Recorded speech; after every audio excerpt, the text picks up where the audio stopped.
Hey, thanks for stopping by. Welcome to Apple's Art Studio. I'm Apples, otherwise known as Paula sometimes, and I'm honored to be on Tiny Pandora's Be Seen, Be Known Design Team 2019. We're going to be bringing you videos and tutorials on different things that we make. And there's several of us doing this, and Tiny Pandora has devoted a whole YouTube channel for art tutorials. So join us. Let's go back where the magic happens.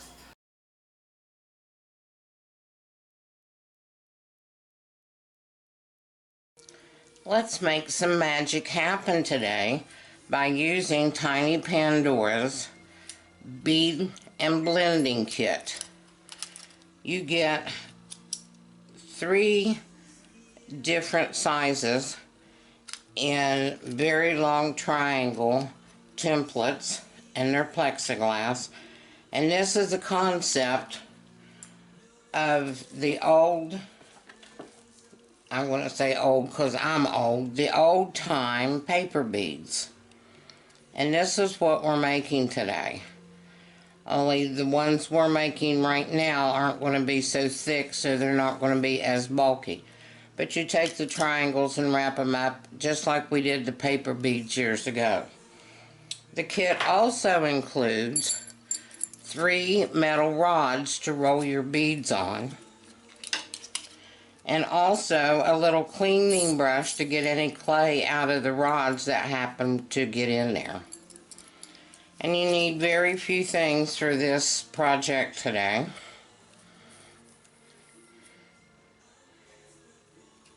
And again, I'm going to do the gold and black beads. I've already started with solar gold mica powders, and it's just a bright gold, and I've already put the design on one side of the sheet, and I've lined the sheet up again because I needed a wider sheet to work with. And I want to press these micas in a little bit harder than you would if you were just putting them on your clay. I'm taking one of Tiny Pandora's brushes in the Goldilocks series, and it's a soft brush but a little bit stiff, and I'm generously putting on mica powders so they'll go through the silk screen and the design will be really crisp. So let me get this finished here. I'm just brushing it on with a little bit of pressure, and once I take the silk screen off, I'm going to burnish the mica powders into the clay.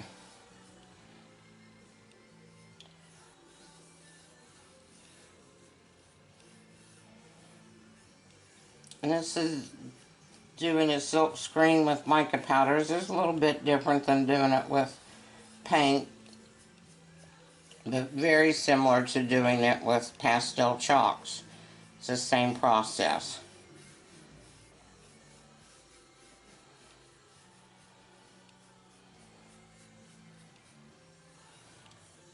Okay, I think that should have it.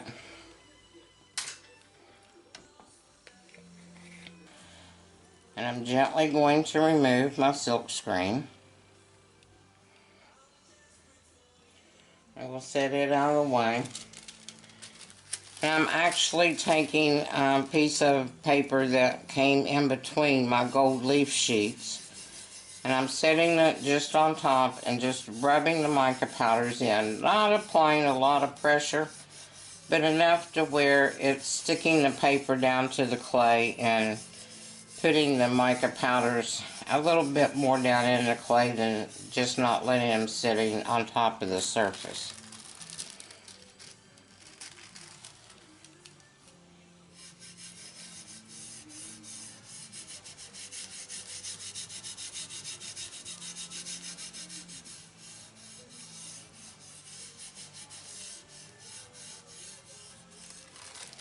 Okay, that's finished. And I also have part of my gold leafing on my black clay. And my clay's rolled out to a number 3 for this size bead. And it's not going to be as bulky as the ones I showed you. And how I put on my gold leaf is I keep it on the paper. And I put paper and all down on the clay. And then I gently rub over it. And then I take a brush to make sure all the air bubbles are out of the, in between the clay and the gold leafing.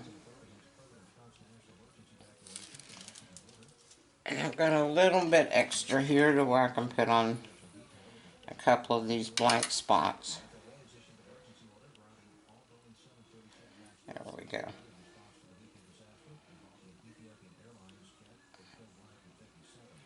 And I probably won't need all of this gold leafing for this project, but I'm always using leafing of some sort so it won't get wasted.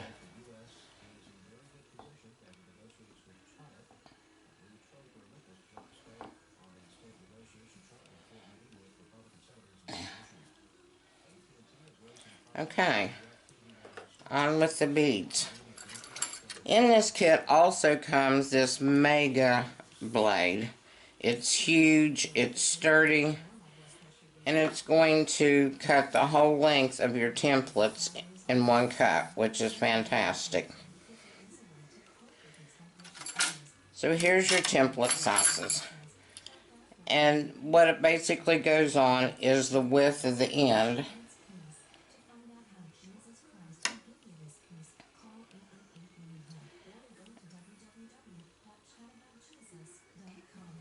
And you lay your template down, put your blade in there beside it.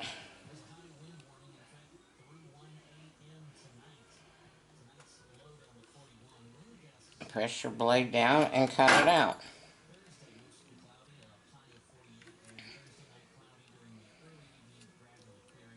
Needs just a little trim there.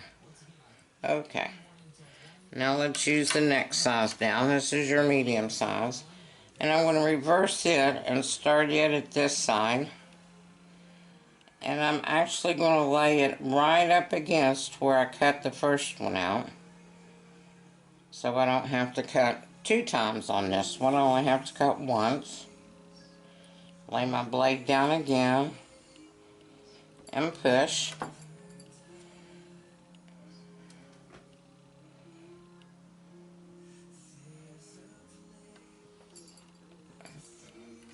And trim off that end, make it even. Take that one up gently and put down the smallest one. And again, I'm going to do the same thing with this one. Lay it up against my other cut. Lay my blade down beside it. And cut.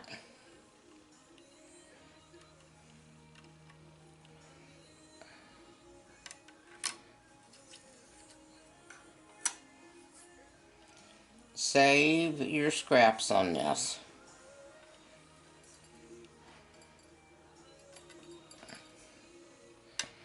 We'll take my shorter blade here and get this up.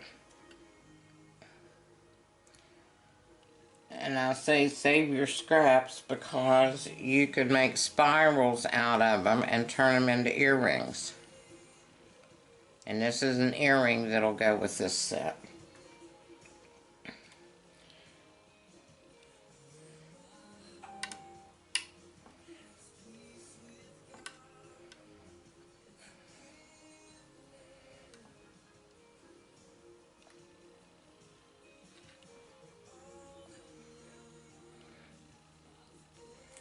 I'm going to lay these all aside for a minute because I want to add the gold leaf trim on the sides of these.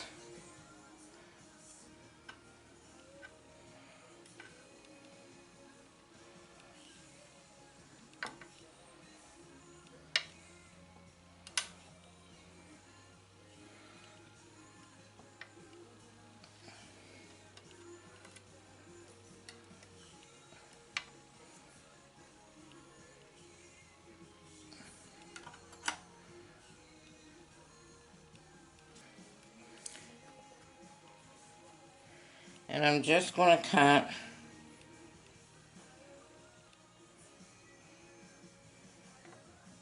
give me a straight edge to work with in the beginning.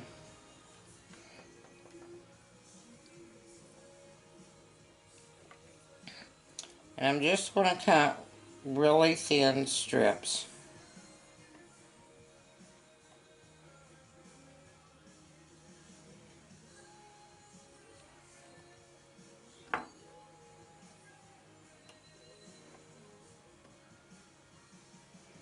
I'm going to cut 6 of them because I've got 3 triangles and I'm going to cover each side.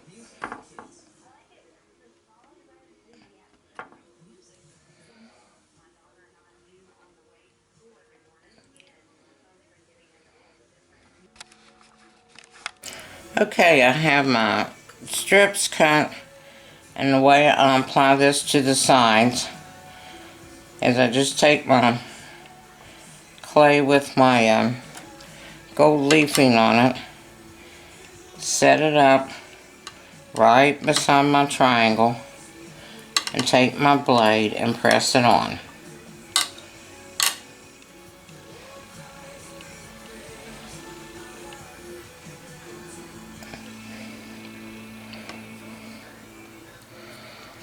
And I'm going to do this one on the other side.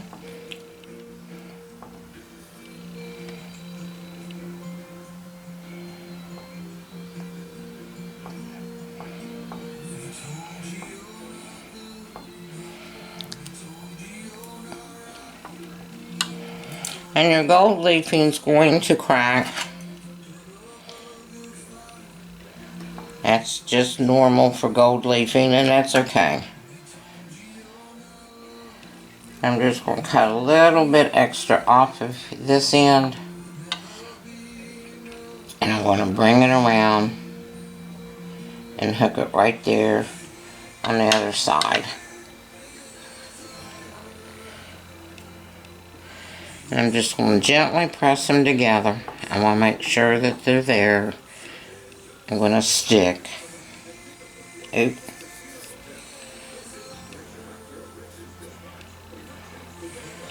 Okay. I'll get this one ready to put on the next triangle. Okay, and I'm going to lift it up with my blade.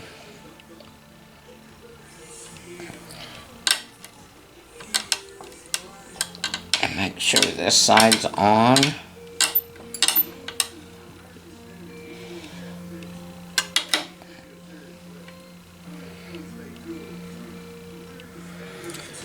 And I'm going to take my metal tube and I'm going to start rolling my clay on my metal tube. And I just gently press the back end, the widest end of the triangle on the tube, and I just roll my clay up. And try to make sure that each side has your gold showing. And you just keep rolling.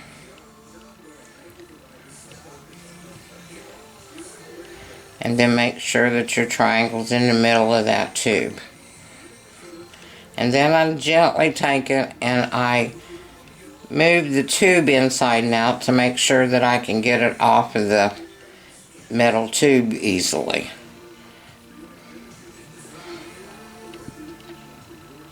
Let's do the next one real quick. Doesn't take a long time to do these, and they're fine, and you can do all sorts of results, as you saw with some of the other ones that I've done. You can do this with caning, with canes on your veneer. You could do it with makume game. You could do it, I mean, with any type of technique that's out there. It doesn't have to be silk screen. And they all look fabulous. I've done several different color variations. And they look good in every color. And it's just an easy way to make some beautiful beads.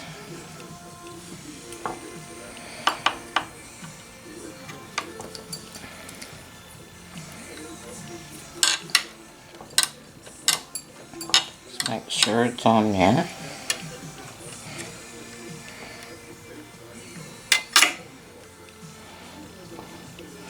And the same process again.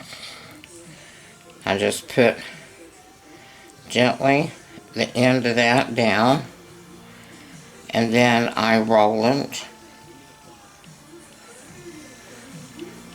And you can lay it down and roll it if it's easier for you. I was just trying to keep the micas on a little bit better, but since I burnished them on, they're staying on there very well.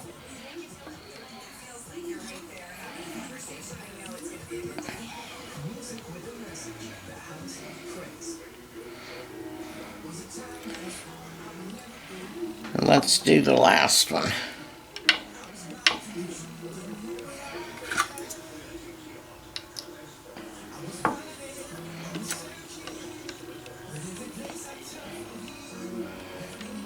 If you have a thicker end and a thinner end on your stripes going down, whatever color you're going to make them, you don't have to make these in metallic. You can make them in anything.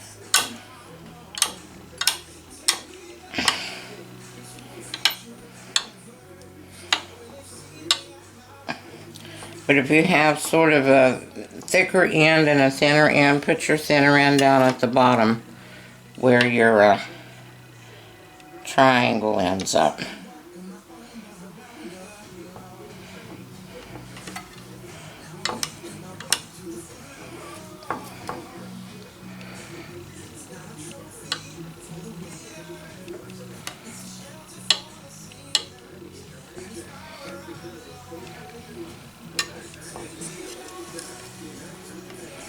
And another thing to be aware of, your holes in these beads are going to be as thick as this tube is. So when you're planning on stringing these, you've got to either put it on something thick like a suede cord or some type of ribbon or something that will hold, you know, that hole, or either cover up the sides of these holes with something. I covered up some of the sides of mine with fancy bead caps, and I just flattened them out and put them up against these. Real quickly, let me show you how to do one of the spirals. And you can use a straight line on each side, or I'm actually going to use this little triangle. And you just do the same thing, put your end on your rod and just gently take it around and turn your rod at the same time to give a spiral.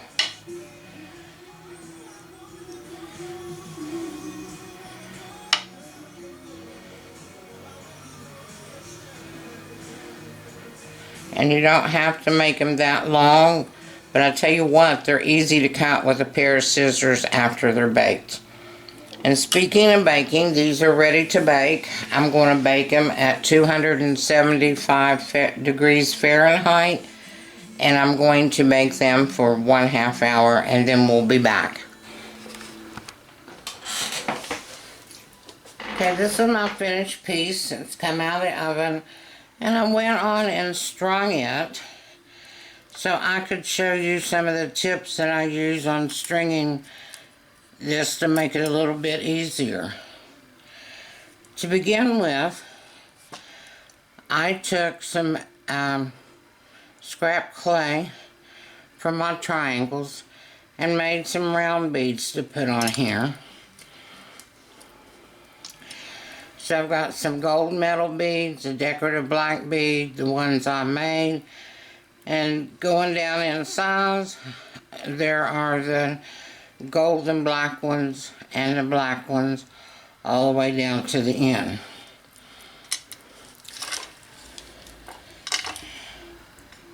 The type of cording I used to string this,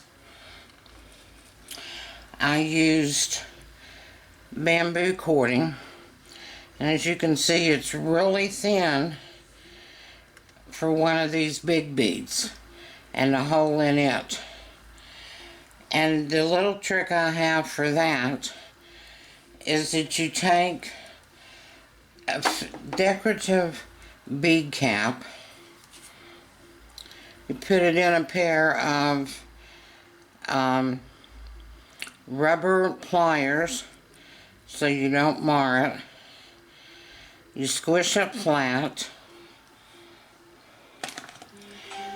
then you put it on the bead,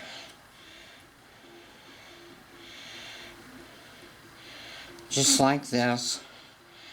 Squish it down a little bit, and I use Gorilla Super Glue Gel and attach it on there. And then, as you can see, the little hole there in the center fits this bead, so that way I'm able to get these different size holes beaded on this one necklace. Another thing that I did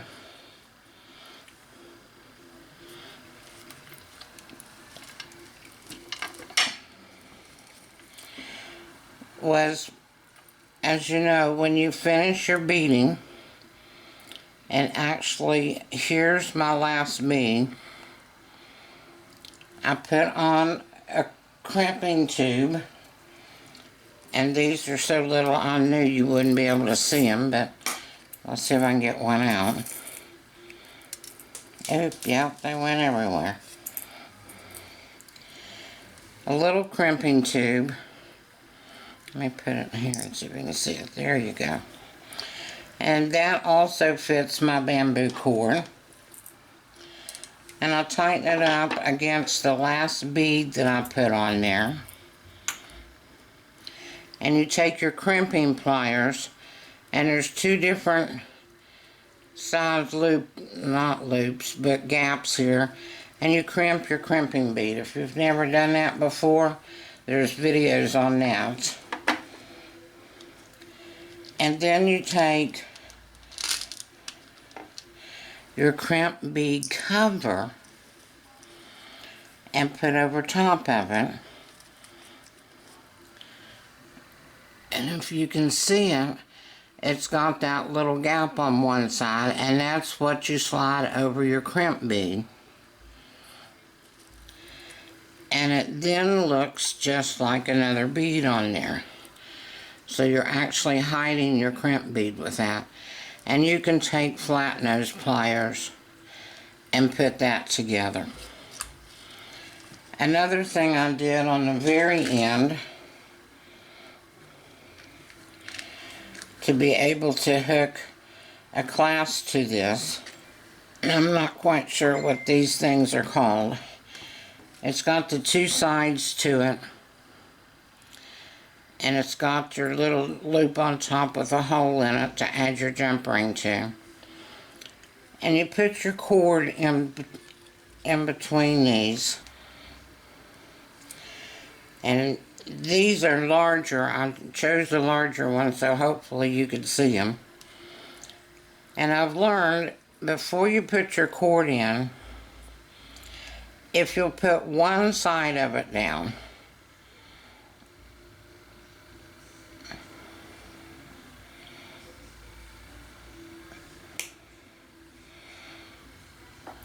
and put your cord in there with a drop of super glue, and again I use Gorilla Super Glue Gel.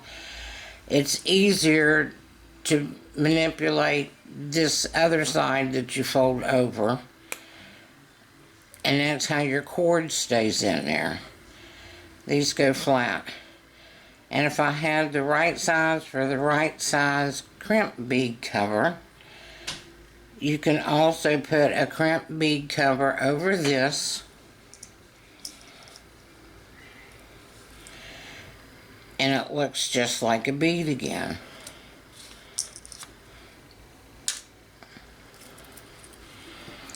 And that's what I did right here at the end. Then I put my jump ring on, another jump ring, and a toggle clasp. I like to give enough room with the jump ring so you can actually hold on to the toggle going through the circle. Another little trick that I learned working with cords that fray like this one has in the center there. And that just comes naturally from putting the end of your cording through a small hole. If you'll take a glue stick, and you can either put it on your surface, put it on your finger, whatever works for you, and take that glue stick and put it at the end of your cord before you start, and let it dry a little bit before you use it. Your cord won't fray as you go through the bead holes, and that way you don't have to stop and cut it off and try to work it again, and then you end up with your beads, your cording being too short. The other things I did on this complete set was I took, as my shiny coat, I took Sculpey clear, transparent, liquid clay. And I just put it on my beads. There's a piece. Put it on there. And I use my finger to help spread it out some. And where these are rolled up, you've got different layers on there. Just take a brush and go in and put your clear liquid clay on your grooves on there.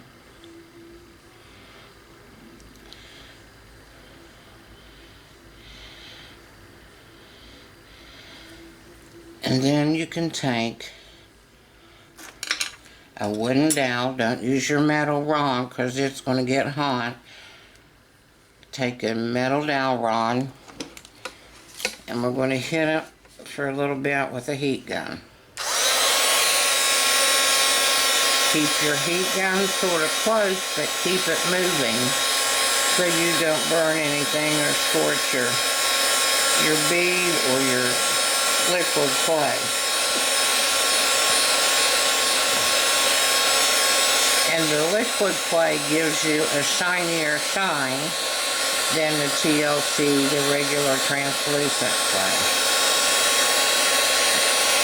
Now as you see, it's gone from a liquid to like a matte looking finish, and just a little bit longer, and you can watch this happen. It fascinates me every time I do it.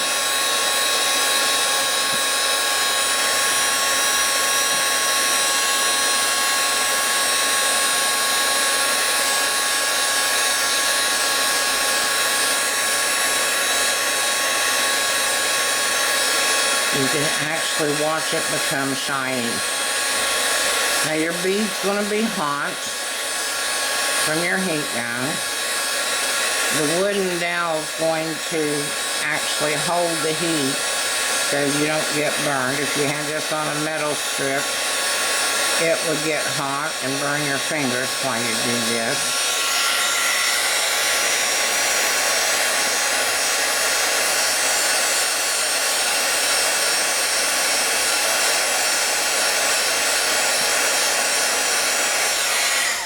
And there's your shine. And it's quick and it's easy. Just watch it and don't burn yourself with it. Now your bead's going to be hot and it's going to be a little bit more flexible than usual. So set it aside and let it cool down and it will harden back up. The earrings that I made to go with this set, if you'll remember, I cut out some pieces and put it on this metal rod. And these are my spiral earrings for this set. And I just put a gold and a black bead on top of my jump ring and my ear wire. So I made those to go with it.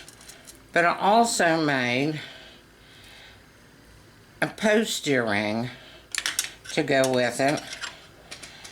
And I want to show you how I finish my post on the back, because there's so many times I hear the questions, what glue do you use? I don't use glue. I take my bacon bond and I take my post earring and I put a little drop of bacon bond on my back of my earring. This one's not baked yet. And I set my post on there. I roll out a clay color matching the back of my earring on a number 8 or 9 on my atlas. I cut that out with a cutter that's going to fit it, just like this one did. And I put my earring down, I have my stud post in there, and I gently push down on my thin layer of clay. And the post is sharp, it'll poke right through it. I lay it down, and then I smooth it out and make sure there's no air bubbles underneath it. This way you don't need glue and it's not going to come off. So that's a better way of putting on a stud back. Now I made these holes a little bit larger than normal to hang my dangles from. And I use these type of cutters all the time. And they go from that size all the way down to, I don't even know if you could get a needle tool down that one. And these I use this size right here. And I poked them through so that I had a hole, and that clay was removed from my surface here. If you just poke a hole through with a toothpick or a needle tool or something, when you poke the toothpick through, say, your clay makes a hole in your clay, but it also pushes out the rest of the clay around your toothpick. So you can get a distorted surface. It may raise up a little bit, or it can totally distort the whole shape of the hole you want. And so when you're cutting out holes, whether, you know, on raw clay, make sure you're using a hole cutter and cut out the hole. Just don't use something to pierce through there. It's going to distort your shape of what you're working on. I put my jump ring through, as you can see here, and I beaded them. Put my little dangles on there. And these are little gold filigree balls that I put down here. But one reason I made these holes so large, I wanted to set in those holes these filigree balls. And I super glued them in there with the Gorilla Super Glue Gel. But it's just a little bit of a different look. And those balls aren't going to come out. And those beads are on top of there a little bit. And the other thing I did was when I made the cabochon and put my gold on there, my gold leaf, I cut a little tiny sliver of that gold leaf still, and I put it around my cabochon. And I put the black side up, which was the inside of the clay, and the goldish part is on the outside. And that way it gives a definition